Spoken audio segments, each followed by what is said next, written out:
can be the 18th team in Major League Soccer.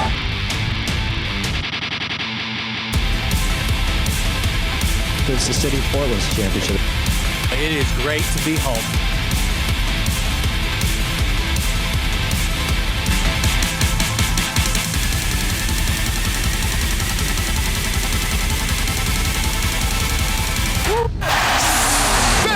Sports Sunday with Orlando Sanchez. Is it caught? Is it caught? Oh my goodness, it's shot! DeAndre Hopkins caught it! He caught it for a touchdown! All right, I'm going to say it. Arizona won the DeAndre Hopkins trade. Boom! Okay, that wasn't that big of a deal. We all know that, right? Well, he steals the day, maybe the week, with one catch. Plus, the Pac-12 weighs in after its officials come under fire again. Spoiler alert, Beavers fans won't like what the conference had to say. Ain't that right, Art? That's right. And it's a tradition unlike any other. We're talking about Dustin Johnson schooling the competition at the Masters. That green jacket looking good. It's good. Speaking of good, what is good, everyone? Welcome to Sports Sunday. My name is Orlando Sanchez. Art Edwards. Yes. Socially distanced game strong. I see the green in the background, but I gotta ask, man, where in the world is Art Edwards? Oh, you know it. I'm in Augusta. I'm at the Masters. You know what? You have to be there. That's the clubhouse. What's up with the green jacket? You don't know a guy? You know a lot of people, man. I know a lot of people, but you know what? They couldn't bust one loose for me. So I said, all right, I'll go with the black jacket. Well, Sports Sunday here at KGW, we're going to work on getting Art Edwards a green jacket somehow, some way. Maybe right. Producer Craig can help out. All right, let's start the show, Art, down south in L.A. Brutal day at the office for the Seattle Seahawks. They've now lost 3 of their last 4, going from Super Bowl contenders to 3rd place in their division. The Seahawks visiting the Rams. And this was a nice moment here for Seattle, who had to dig deep at running back because of all the injuries. That's Alex Collins. Scored his first touchdown in 2 years. He was signed off the street a couple of weeks ago. So that was the good, and it was Seattle's only touchdown. Now it's time for the bad. Russell Wilson. He played his worst game of the season. He threw 2 interceptions. He now has 10 on the season. He's never thrown for more than 11 in a season. He's also charged with a fumble in this game, and he got beat up again this week, sacked 6 times. On the other hand, the Rams, Jared Goff, he threw for more than 300 yards, and the Rams rushed for 3 touchdowns. Well, Seattle's defense only gave up 1 touchdown in the second half. That was more than enough to secure the victory. Rams beat the Seahawks 23-16. Seattle falls to 6-3 on the season. It's their 2nd straight loss and lowest point total of the season. With all of the emphasis that we have on it, to turn the ball over, 7 times in the last 2 weeks is just, I don't recognize that kind of execution where we're giving the ball up. I believe these guys are going to hang together. I can't hang on this, knowing that we can't, knowing that, we got a great challenge ahead of us, and we got a lot of games left. We got a lot of opportunity left. We can still do all the things that we want to do, and so I'm not going to have any fear or any doubt in it. Time to check in with Seahawks insider Joe Fan with NBC Sports Northwest. Joe, we just heard from Russell Wilson, who is optimistic as usual, but are the Seahawks in trouble at this point? Yeah, I think they are. And you have to think about it this way. Even when they jumped out to their 6-1 start, the margins were small for the most part, right? They won because their offense scored a lot of points, and they won the turnover battle. Well, now the defense isn't forcing as many turnovers, and the offense is turning the ball over in bunches. And so that easily shifts the pendulum to where you're winning close games and you're now losing these games. And so that's not to say they can't fix it, and there's no reason why they're doomed and this is it for the Seahawks. I mean, you really do have to consider the injuries at hand. Chris Carson and Carlos Hyde being out. Your starting center is out against Aaron Donald. And then your 2 starting corners in Quentin Dunbar and Shaquille Griffin are both out. Those are significant injuries. But I think what's most concerning is Russell Wilson's decision-making. Both interceptions, I think, were bad decisions. The first one was egregious and as bad a decision as he'll ever make. And then Pete Carroll's decision-making on that 4th and inches call. And then he doubled down post-game saying, I'd punt it again, right? Those are things that I think, if I'm a fan, I'm looking at saying, that's really concerning, because if those trends continue, again, that margin, that small margin you have of winning these games to begin with, gets even smaller. don't want to use excuses for this team, but you brought up a good point with all of the injuries that they have mounting on the roster. There's no guarantee any of those guys I mentioned, right? The 2 running backs and the 2 corners are back for Thursday night against the Cardinals. It's a quick turnaround in a pivotal game. They're already 0-1 against Arizona. You go 0-2 against the Cardinals, you drop a game below. That means at some point the rest of the way, you'd have to pick up 2 games on them. So it's a must-win game on Thursday if you have hopes of winning the NFC West. Otherwise, you're going to the wild card route, and it's a really long haul and tough haul to go make a Super Bowl. And so it is a monster game, and I don't think there's any reason for optimism that any of those guys go. Jamal Adams did injure his shoulder. He was asked whether or not he'd play, and he said, absolutely, I will be there. So with, being very confident, I'm sure he's going to wake up sore with that shoulder injury he played through on Sunday against the Rams, but he guaranteed he'd play, which is big. Joe Fan, Seahawks insider with NBC Sports Northwest. Nice work as usual, Joe. Orlando, thanks so much, man. I appreciate you.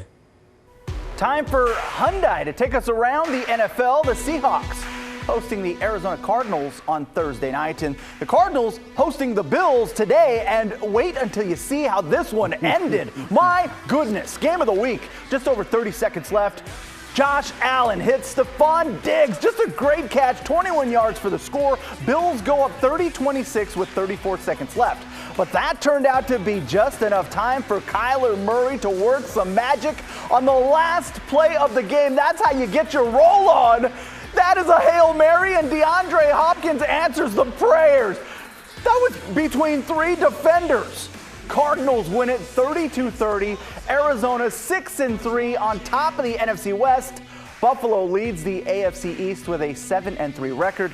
Art, can the Cardinals win the West? Well, it sure looks like it right now, because I think they're going to probably be able to beat Seattle on Thursday, and that puts them in a great spot. So I believe they can win the West. I wouldn't have thought it at the beginning of the year. That's the catch of the year, right? Oh, absolutely. Yes, no doubt. Hey, we're going to head across to the country to Miami. The Dolphins hosting Justin Herbert and the LA Chargers. A matchup of young guns. Herbert, he went into the game 1-6 as a starter. That's not good. He had his worst game statistically, but he still managed to throw 2 touchdown passes and then run for another score. But the Dolphins and Tua Tagovailoa, they were just too much in this one. They beat the Chargers 29-21. Here's a surprise. Dolphins 6-3 on the season and right behind the Bills in the AFC West. Orlando, do you think Miami will make the playoffs? Man, if they continue to play like this, we have to take them seriously. The defense has played well, and if Tua's going to play like this, they're going to have a chance, believe it or not. Okay, finally, Art, we got to go to Lambeau for a date between the Packers and the Jags. Second start for former Beaver, Jake Luton. He did throw another touchdown pass today, but he came back down to earth after last week's sensational game. That's a 12-yard bullet to Keelan Cole. It was surprisingly close. Jacksonville had a lead early in the fourth quarter before the Packers rallied to win at 24-20. Green Bay is now 7-2. Jacksonville 1-8. So Art, did the Jags take a quarterback in the draft, or do you think they roll with Luton? No, they're going to take a quarterback because they're going to have one of probably the top 3 picks or so is the way it's looking right now. They're going to take a quarterback. All right, man. Well, it's time now for us to take a look at the teams and players that had good weeks and maybe some that had not so good weeks. It's time for our heroes and zeros. So we start with the heroes. Ronald Jones of the Tampa Bay Buccaneers. Dude went off. 98-yard touchdown run that broke this game open against the Carolina Panthers. Longest touchdown run in Bucs history. How about that? Jones had 192 yards rushing. Tampa Bay beats Carolina 46-23. Wow. Hey, our next hero, Detroit Lions kicker Matt Prater, he kicked a 59-yard field goal. That's a boot. That's a big boot. As time expired to give the Lions a 30-27 win over Washington. Spoiled the day for Alex Smith. He threw for 390 yards in his first start in 2 years. That's a good story there, man. Yeah. Time to move on to the zeros of the week. And we start with the Philadelphia Eagles. I mean, they laid an egg against the New York Giants. Eagles were playing to get control of the NFC East. I'm trying not to laugh already, man. I know. Instead, they lost 27-17. Philadelphia is 3-5-1 and somehow, someway holds a slim lead in the NFC East. Come on. Yeah, somebody's got to win it, I guess. Hey, and then there's this one. This guy, Titans punter Trevor Daniel. Oh, no. He shanked a punt for 17 yards. That led to a Colts touchdown. And then there was this one. The next possession, he got his punt blocked, and Indianapolis took it in for the score. The Colts took control of the game, and then they rolled 34-17. But it gets better. This guy was working for FedEx when the Titans called him for a tryout. I hope he still has that day job. Oh, no, Art. How are you going to do the man like that? I can't help it. Hey, that's a pretty good paycheck, though, for yes, it is. playing One day, football, man. for 1 week. Still to come, a busy weekend in college football. The Ducks tried to give it away, not once, not twice, 3 times, but they get their first win on the Palouse since 2014. And the Pac-12 has some splaining to do after the Beavers game in Seattle. Refs, come on, man. Oh, Sports Sunday. We got more of it straight ahead. Welcome back to Sports Sunday. You remember this scene, right? Last time the Oregon Ducks visited Pullman, College Game Day was in town. Wasn't pretty for Mario Cristobal's crew. The players on that 2018 Oregon team remember it all too well, and the team openly said it was a motivating factor. But the Ducks didn't do themselves any favors early. They turned the ball over 3 times in the first half. Washington State scored 19 straight points, went up by a dozen. But the Ducks, they settled down, and the momentum shifted at the end of the first half, putting together a 17-second touchdown drive, and the Ducks took over in the third quarter. WSU was held to 30 yards in the entire quarter, and the Oregon offense just clicking on all cylinders. They chalked up 581 yards of offense, reeled off touchdowns on 4 consecutive possessions to put this game to bed. The ground game set up the passing game. Tyler Shuck let it rip. Oregon defeats Washington State 43-29. They're 2-0 on the season, and it's their first win in Pullman since 2014. Wow. A meaningful win for Mario Cristobal and company. To go on the road and get the field rushed on you, it's not a good feeling. And certainly they used it as motivation the entire week. You know, we felt they couldn't stop us when we were doing our job and not turning the ball over. So, I mean, I was really proud of our guys the second half. I feel like as soon as we can get the first half and the second half together, we're going to be an unstoppable team. Oh, okay. Check out the numbers from Tyler Shuck. You got to go back to a guy named Mariota to find an Oregon QB doing it on the ground and through the air just like this. The 11th ranked Ducks host UCLA next. So, Art, what do you think about the Ducks' performance? Well, you know what? I like the fact that they didn't kind of come apart, in the first half because, the last few years, a few years ago, that's what we would see. They'd have one good drive, and then the rest of the game would be awful. So the fact that they turned it over so much early, but still hung in there and then got it together and really pretty much dominated the second half, I liked seeing that. I agree with you, Art. They've got to clean up those turnovers because somewhere down the line, that could come back to haunt them, but a lot of fun to watch this team play so far. Offensive coordinator Joe Moorhead bringing a lot of flavor to this team, a lot of balance, and that's been entertaining for Ducks Nation. Yeah, definitely. Let's flip the switch now, Art, and talk about the Oregon State Beavers. Trying to get in the win column this year, they went north to take on the Washington Huskies. And this turned out to be a great start for the Beavers. Just a few minutes in, the snap goes over the head of the Washington punter, and then it was just all kinds of a free-for-all.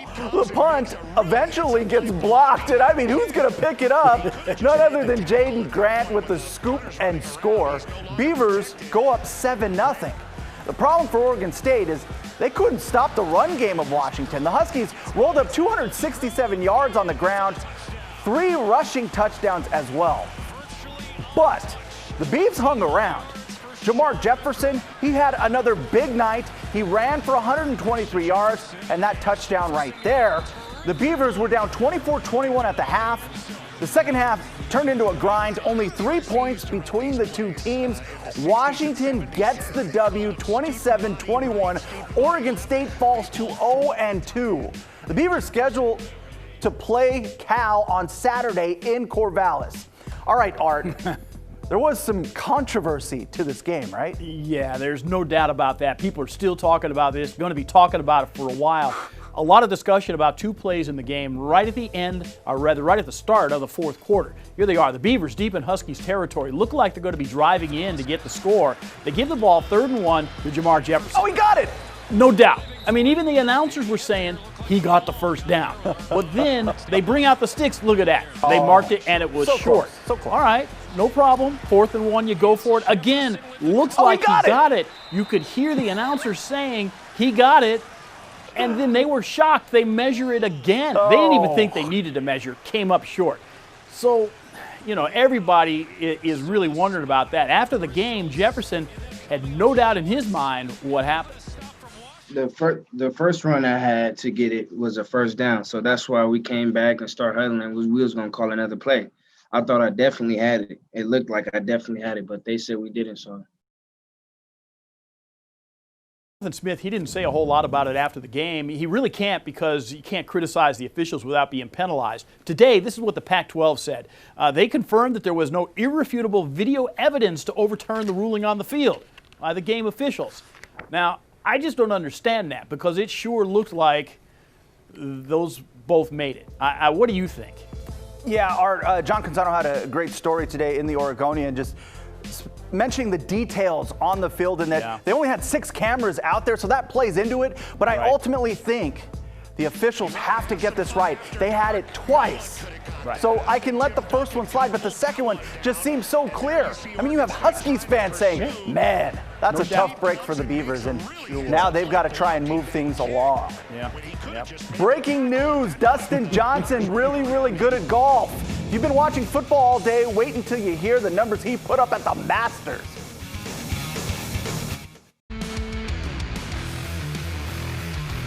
Western Michigan's going to have a chance. Spike the ball down.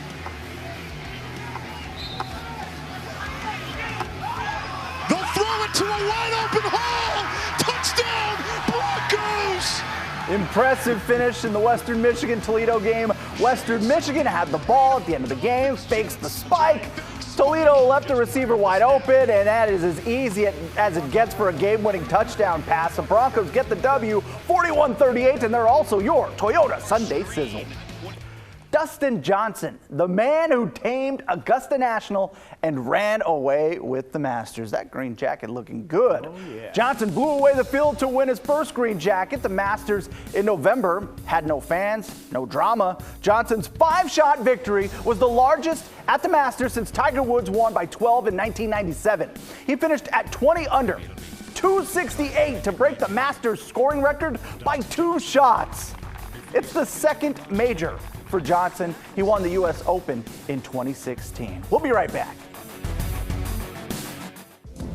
If you're playing golf in Florida, you better keep your eyes open. An assistant pro was on the course at his club in Naples, Florida, when this beast just went strolling by.